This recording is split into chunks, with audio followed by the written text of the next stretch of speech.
Madam வணக்கம் எனக்கு சொல்லுங்க. வயசு 28 ஆகுது. ம். எனக்கு ஒரு 8 வருஷமாவே பார்த்தீங்கன்னா, அந்த வீசிங் பிரச்சனை இருக்கு. சரிம்மா. பஃப் ஏதாவது எடுத்துட்டு இருக்கீங்களா இப்போ? ஆமா மேடம் எடுக்கிறேன். ம். ஒரு நாளைக்கு 2 தடவ, 3 தடவ யூஸ் பண்ற மாரி இருக்கு. 8 வருஷமாவே பஃப் எடுத்துட்டு இருக்கீங்களா? ஆமா மேடம். சரிம்மா. எங்கேருந்து பேசுறீங்க? பாண்டிச்சேரி. சரிம்மா. ஏன்னா பஃப் எடுத்துட்டே இருக்கும்போது, உங்களுக்கு மூச்சு அப்போதைக்கு ஃப்ரீயா போற மாதிரி இருக்கும். மறுபடியும் அந்த மூச்சு தொந்தரவுகள் வந்துட்டே தான் இருக்கும். லைஃப் லாங் இப்போ 2 டைம், 3 டைம் எடுக்கிறது, போக போக ஒரு 4, 5 வருஷத்துல 5, 6 டைம் வரலாம், 10 டைம் ஆகலாம். இந்த மாரி அதோடைய டோசேஜ் அதிகமாயிட்டே தான் போகும்.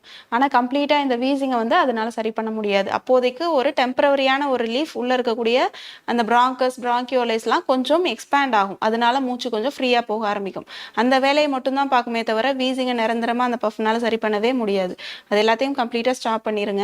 நம்ம ஆர்ஜிஆர் ஹாஸ்பிட்டல்ல பஃபே இல்லாம உள் மருந்துகள், அதுவும் மூலிகை மருந்துகள், எந்த விதமான பக்க விளைவுகளும் இல்லாம மருந்து பரிசோதனை ஆய்வகத்துல பரிசோதனை பண்ண மருந்துகள், எந்த விதமான பக்க விளைவுகளும் கிடையாது அப்படின்னு சொல்லக்கூடிய அந்த மருந்துகள் வச்சு நம்ம முறையான சிகிச்சைகள் வந்து கொடுத்துட்டு இருக்கோம்.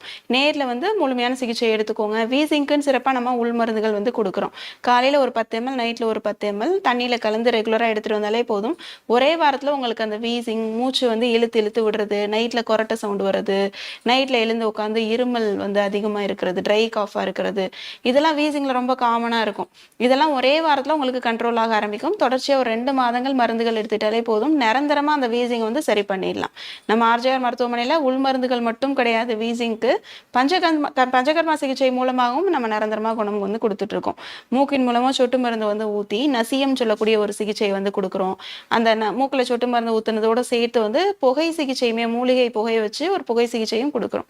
தூமபானம் அப்படின்னு சொல்லுவோம். இந்த சிகிச்சையெல்லாம் ரெகுலராக எடுத்துட்டு வரும்போது வீசிங் எவ்வளோ சிவியராக இருந்தாலும் சரி, வருஷக்கணக்காக பஃப் எடுத்துட்டு வந்தவங்களுக்கு கூட அந்த பஃப் எல்லாம் 2 நாள் 3 நாளே ஸ்டாப் பண்ணிடுவாங்க. 10 வருஷத்துக்கு மேலே இருந்தவங்கலாம் அவங்க எடுத்துட்டு இருக்கக்கூடிய steroid tablet, anti allergic tablet இது எல்லாத்தையும் ஸ்டாப் பண்ணிட்டு நம்ம கொடுக்கக்கூடிய சிகிச்சையில மட்டுமே குணமடைஞ்சிருவாங்க. ஒரே வாரத்தில் நம்ம கொடுக்கக்கூடிய சிகிச்சையில நிரந்தரமாக குணமடைஞ்சவங்கலாம் இருக்காங்க.